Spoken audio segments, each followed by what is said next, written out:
गीता अध्याय 15 पुष्पिका। ओम तत्सदिति श्रीमद्भगवद्गीतासु उपनिषत्सु ब्रह्मविद्यायां योगशास्त्रे श्रीकृष्णार्जुनसंवादे पुरुषोत्तमयोगो नाम पंचदशोऽध्यायः। ओम तत्सदिति, तवर आघात घ्यायचा, ती ऱ्हस्व आहे, दी पण ऱ्हस्व आहे, त्यामुळे वाढवायचा नाही. ओम तत्सदिति श्रीमद, श्री दीर्घ आहे, म वर आघात घ्यायचा, म बरोबर अर्धा द म्हणायचा. श्रीमद भगवद, भ पूर्ण म्हणायचा, आघात घ्यायचा नाही. आपण ऐकून ऐकून चुकीचं लक्षात राहतं आणि बरेच जण भ वर आघात घेतात, पण भच्या पुढे ग आहे, जोडाक्षर नाही आहे, त्यामुळे भगवद व वर आघात घ्यायचा, अर्धा द जोडून म्हणायचा. श्रीमद भगवद गीतासु, खाली जो ग आहे छोटा दिसतोय, पण तो खरा पूर्ण ग आहे. संस्कृतमध्ये जोडाक्षर लिहिताना वरती जे पूर्ण अक्षर असतं ते अर्ध असतं आणि खाली जे छोटं अक्षर दिसतं ते खरं पूर्ण असतं. ही संस्कृतमध्ये जोडाक्षर उभं लिहितानाची पद्धत आहे. भगवद गीतासु उपनिषत्सु, आता सु दीर्घ म्हटला की हेच ऐकू येईल, पण आपण तोडून म्हणतो गीतासु उपनिषत्सु. पोटफोड्या श ऐकू येऊ देत, त्या श वर आघात घ्यायचा आणि त्याला त जोडून म्हणायचा. सु ऱ्हस्व आहे, त्यामुळे त्याचा उच्चार पटकन झाला पाहिजे. गीतासु उपनिषत्सु ब्रह्मविद्यायां, ब्र नंतर हचा उच्चार करायचा, मग म म्हणायचा, वी वर आघात घ्यायचा, अनुस्वाराचा य, नाकातनं य असा उच्चार करायचा. ब्रह्मविद्यायां योगशास्त्रे श्रीकृष्णार्जुन संवादे, श्री दीर्घ वेलांटी आहे, त्यामुळे दीर्घ उच्चार ऐकू येऊ दे. क्रूवर आघात घ्यायचा. खूप जण हिंदीतल्यासारखा क्री म्हणतात, पण खरा मूळ शब्द क्रू असा आहे, क आणि रुकार. कृष्ण, कृष्णार्जुन संवादे, ना पूर्ण म्हणायचा, मग रफाराचा उच्चार करायचा. श्री कृष्णार्जुन संवादे पुरुषोत्तम योगो, शो पूर्ण म्हणायचा, पोटफोड्या श आहे, तला त ऐकू येऊ देत. पुरुषोत्तम योगो, उत्तम असा शब्द तिथे आहे, तो आपल्या म्हणण्यातनं आपोआप ऐकू आला पाहिजे. पुरुषोत्तम योगो नाम पंचदशोऽध्यायः, प नंतर यचा उच्चार करायचा, मग चचा करायचा. पंचदशोऽध्यायः, शो वाढवायचा आहे, पुढे अवग्रह असल्यामुळे, आणि अवग्रहावर आघात घ्यायचा आहे. अध्यायः असं ऐकू येईल. पंचदशोऽध्यायः. ओम तत्सदिति श्रीमद्भगवद्गीतासु उपनिषत्सु ब्रह्मविद्यायां योगशास्त्रे श्रीकृष्णार्जुनसंवादे पुरुषोत्तमयोगो नाम पंचदशोऽध्यायः. या अध्यायाचा सारांश आपण बघूया. पहिले 5 श्लोक जे आहेत ते भगवंतानी या संसाराला वृक्षाची उपमा दिली आहे, किंवा या सृष्टीला वृक्षाची उपमा दिलेली आहे, आणि वृक्षाची उपमा देऊन त्याबद्दल विशद केलेलं आहे. हा संसार वृक्ष कसा आहे, तर परमात्मा हे श्रेष्ठ मूल वर आहे आणि खाली त्याच्या सगळ्या शाखा म्हणजे फांद्या पसरलेल्या आहेत. हा वृक्ष अश्वहा तिष्ठती इति अश्वत्थ आहे, आजच्यासारखा उद्या असत नाही, सतत त्याच्यामध्ये बदल होत असतो, म्हणून त्याला अश्वत्थ वृक्ष म्हटलंय. आणि पुढे भगवंत त्याला अव्यय असंही म्हणतात.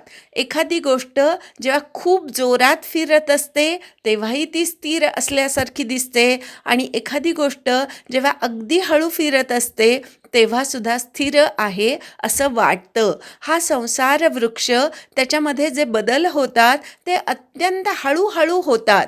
मनुष्याच्या देहामध्ये सुद्धा बदल होत असतात, पण ते आपल्याला कळत नाहीत.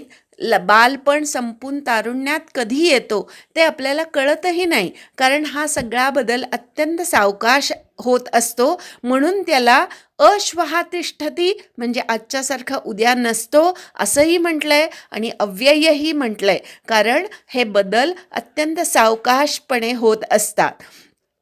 छंद म्हणजे वेद ही याची पानं आहेत आणि जो वेदांना जाणतो, सर्व जीवांना जाणतो, तो वेदवेत्ता आहे असं म्हटलेलं आहे. या संसार वृक्षाची ऊर्ध्वमूल मधशाख याची 2-3 उदाहरणं आपण बघितली मागे. जेव्हा एखाद्या झाडाचं प्रतिबिंब पाण्यामध्ये पडतं तेव्हा ते असंच दिसतं, ऊर्ध्वमूल आणि अधशाख असं दिसतं. आपला वंशवृक्ष जो असतो त्याच्यात सुद्धा वरती मूळ पुरुष असतो आणि खाली त्याचा वंशविस्तार दाखवलेला असतो. आणि आपलं शरीर जे आहे त्याची सुद्धा अशीच स्थिती आहे. त्याचं मूळ किंवा त्याची मुख्य शक्ती मेंदू ही वर आहे आणि इंद्रिय ही सगळी खाली आहेत. वरती असलेला मेंदू संपूर्ण शरीराला नियंत्रित करत असतो. म्हणून आपला देहसुद्धा ऊर्ध्वमूल अधशाख ह्या स्वरूपाचाच आहे. अशा प्रकारे या पहिल्या श्लोकामध्ये भगवंतानी अनेक गोष्टी सांगितल्या. शिवाय हा वृक्ष कसा आहे तर ह्याला मुळांना सुद्धा अनेक पुन्हा उपमुळं फुटतात आणि मूळ फांद्यांना सुद्धा अनेक फांद्या फुटतात. ह्या वृक्षाची पालवी कुठली आहे तर विषयरूपी पालवी ह्या वृक्षाला आहे. शिवाय खाली आणि वर पसरलेली अनेक मुळंही ह्या वृक्षाला आहेत.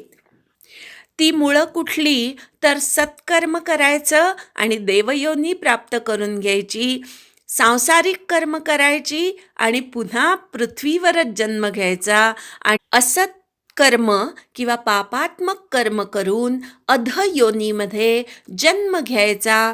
अशा प्रकारे कर्म हीच तुम्हाला पुन्हा पुन्हा ह्या संसार वृक्षावर बांधून ठेवतात किंवा पुन्हा पुन्हा जन्म मृत्यू या चक्रामध्ये अडकवतात. हा जो एवढा सगळा वृक्षविस्तार सांगितला त्या वृक्षाला खरं तर अस्तित्वच नाही.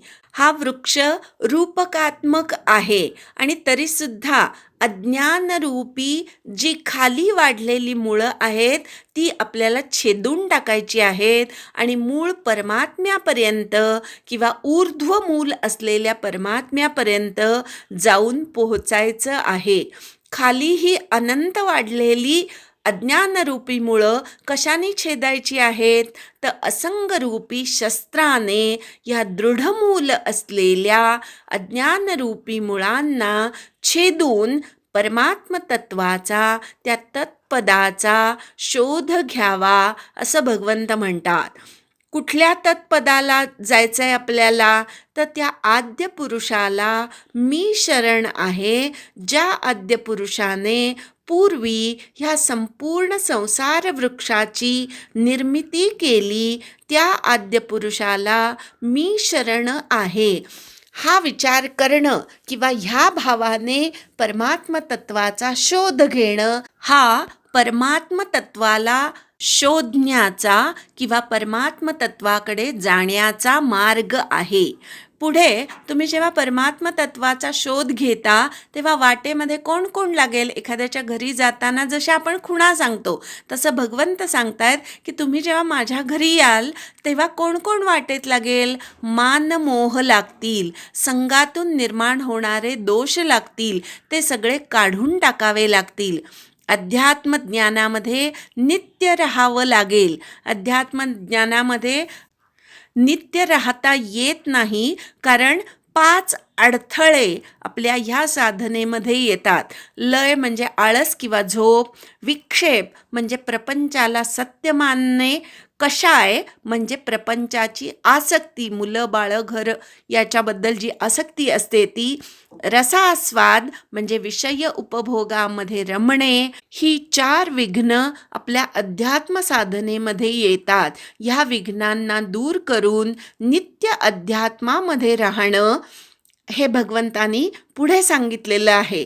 अर्थातच अध्यात्मापासून भरकटणं ही खूण भगवंतानी सांगितलेली आहे. एखादी अगदी अधिकारी व्यक्तीसुद्धा कधीकधी सगळी साधना सोडून देऊन प्रपंचामध्ये रमते आणि ते एक विघ्न किंवा वाटेत लागणारा अडथळा आहे, तो पार करून पुढे जायचंय.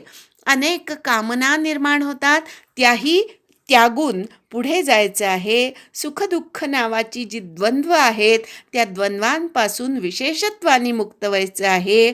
असं जे करू शकतात, स्वतःला पूर्णपणे अमूढ अवस्थेपर्यंत घेऊन जाऊ शकतात, म्हणजे कुठल्याही मोठ्यातल्या मोठ्या मोहाने सुद्धा जे ग्रस्त होत नाहीत, असे माझे भक्त किंवा असे परमात्म तत्वाचा शोध घेणारे भक्त परमात्म्याला प्राप्त करून घेतात. त्या तत्पदाला, त्या अव्यय पदाला प्राप्त करून घेतात.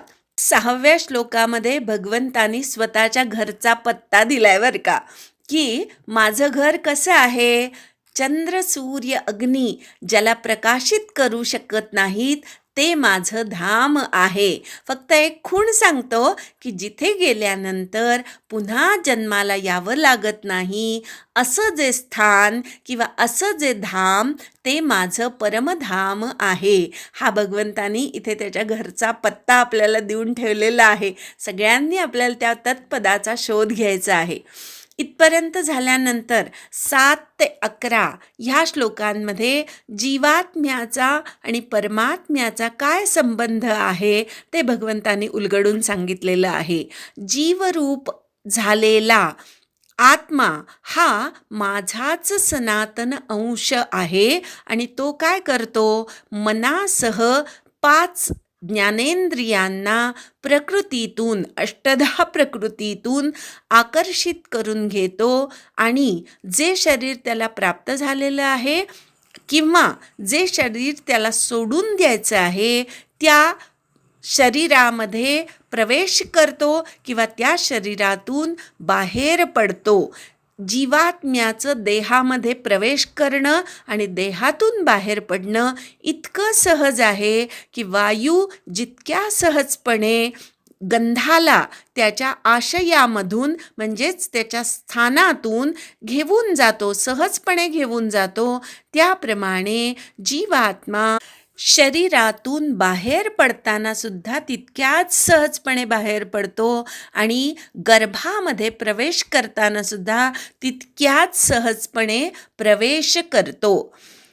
जेव्हा तो जीवात्मा देहामध्ये असतो तेव्हा काय करतो, श्रोत्र चक्षु स्पर्शन रसन आणि घ्राण या पंचज्ञानेंद्रियांचा आश्रय घेऊन, शिवाय मनाचा आश्रय घेऊन विषयांचं उपसेवन करतो. अर्थातच विषय सेवनासाठी जीवात्मा देहात असणं आवश्यक आहे. श्रोत्र म्हणजे कान, कानाचा विषय आहे ऐकणं. चक्षु म्हणजे डोळे, डोळ्याचा विषय आहे बघणं. स्पर्शन म्हणजे त्वचा, त्याचा विषय आहे स्पर्श. रसन म्हणजे जिव्हा किंवा जीभ, तिचा विषय आहे चव चाखणं. नंतर घ्राण म्हणजे नाक, नाकाचा विषय आहे वास घेणं किंवा श्वास घेणं. त्याचप्रमाणे मन हे सुद्धा एक इंद्रियच आहे, मनाचा विषय आहे मनोरंजन. अशा प्रकारे या पंचज्ञानेंद्रिय आणि 6वं जे मन आहे त्या 6 इंद्रियांच्या द्वारा त्या इंद्रियांचा विषय उपभोग जीवात्मा त्या इंद्रियाशी संलग्न राहून घेत असतो. ह्या जीवात्म्याला कोण बघू शकतात आणि कोण बघू शकत नाहीत किंवा कोण जाणू शकतात आणि कोण जाणू शकत नाहीत ते 10व्या आणि 11व्या श्लोकात सांगितलं. देहात असताना, देह सोडून जाताना आणि गुणांनी अन्वित होऊन विषय उपभोग घेत असताना ज्ञानचक्षुषः पश्यन्ति विमूढाः न अनुपश्यन्ति. अर्थातच जे विषयांच्या मोहाने मोहित झालेले आहेत असे मूढ लोक देहात असलेल्याच जीवात्म्याला बघू शकत नाहीत किंवा अनुभवू शकत नाहीत. तर ज्यांना संयमामुळे ज्ञान झालेलं आहे, ज्यांचे ज्ञानचक्षु उघडलेले आहेत, असे ज्ञानी लोक देहात राहणाऱ्या जीवात्म्याला बघू शकतात. प्रयत्न करणारे योगी स्वतःमध्येच असलेलं आत्मतत्व प्रयत्नपूर्वक बघू शकतात. पण ज्यांच्या मनावर, बुद्धीवर संयमाचे संस्कार झालेले नाहीत असे अकृत आत्मनः किंवा अचेतस अज्ञानी लोक देहात असून सुद्धा, प्रयत्न करून सुद्धा त्या जीवात्म्याला किंवा स्वतःत असलेल्या आत्म्याला अनुभवू शकत नाहीत किंवा बघू शकत नाहीत. इथपर्यंत जीवात्मा आणि परमात्मा यांचा काय संबंध आहे आणि जीवात्म्याबद्दल, जीवात्मा देहात राहून काय करतो, कोण त्याला ओळखू शकतात, कोण ओळखू शकत नाही, हा सगळा भाग 7 ते 11 ह्या श्लोकांमध्ये आला. 12 ते 15 ह्या श्लोकांमध्ये भगवत तत्वच सृष्टीमध्ये कसं पसरलेलं आहे आणि देहामध्ये सुद्धा भगवत तत्व काय काय कार्य करतं ते भगवंतांनी सांगितलेलं आहे.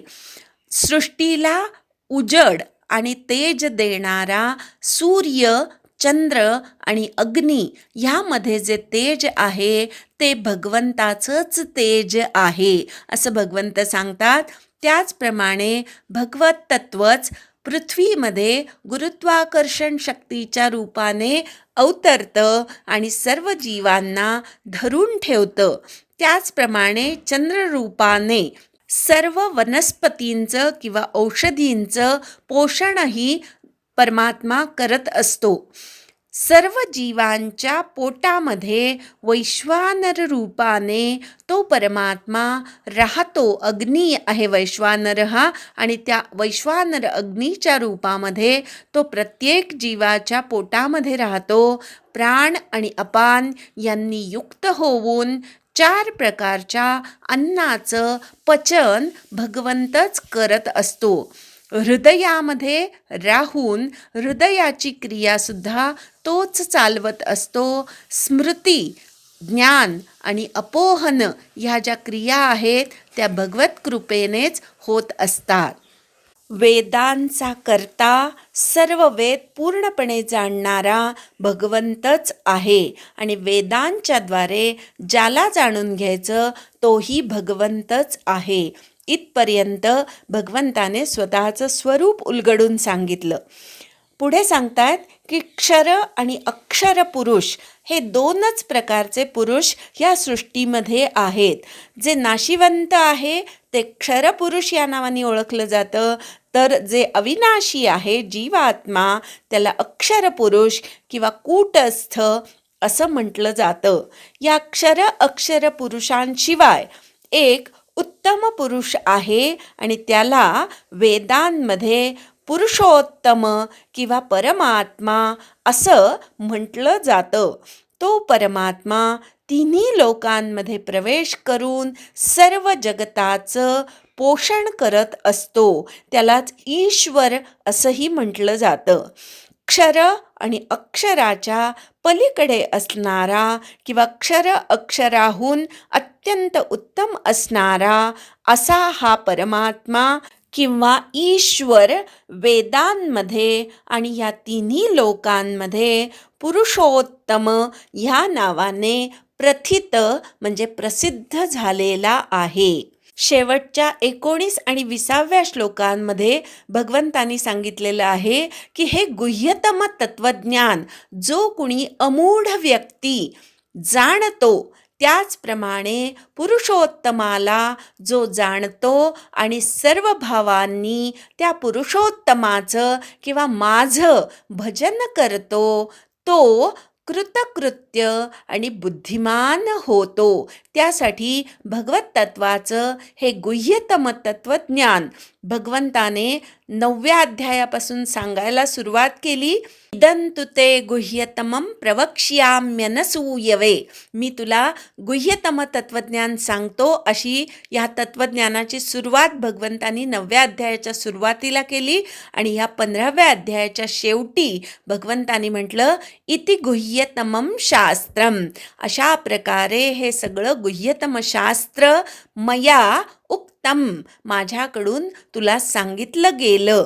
हे सगळं तू जाणून घे. एतत् बुद्ध्वा, हे सगळं जाणल्यानी मनुष्य बुद्धिमान म्हणजे ज्ञानी आणि कृतकृत्य म्हणजे जे जे करायला हवं ते सगळं त्यांनी केलं असा तो होतो.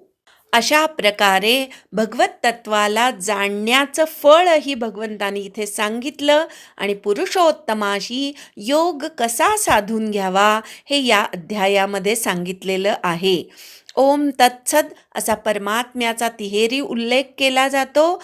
तसा उल्लेख करून श्रीमद भगवद्गीतेतील सर्व ऐश्वर्यांनी युक्त असणाऱ्या भगवद्गीतेतील उपनिषदातील ब्रह्मविद्येच्या अंतर्गत योगाचं जे शास्त्र सांगितलं, त्या शास्त्रातील श्रीकृष्ण आणि अर्जुन यांच्या संवादातील पुरुषोत्तम योग नावाचा 15वा अध्याय इथे पूर्ण झाला. एकदा पुष्पिका म्हणूया आणि थांबूया. ओम तत्सदिति श्रीमद्भगवद्गीतासु उपनिषत्सु ब्रह्मविद्यायां योगशास्त्रे श्रीकृष्णार्जुनसंवादे पुरुषोत्तमयोगो नाम 15 श्रीकृष्णार्पणमस्तु.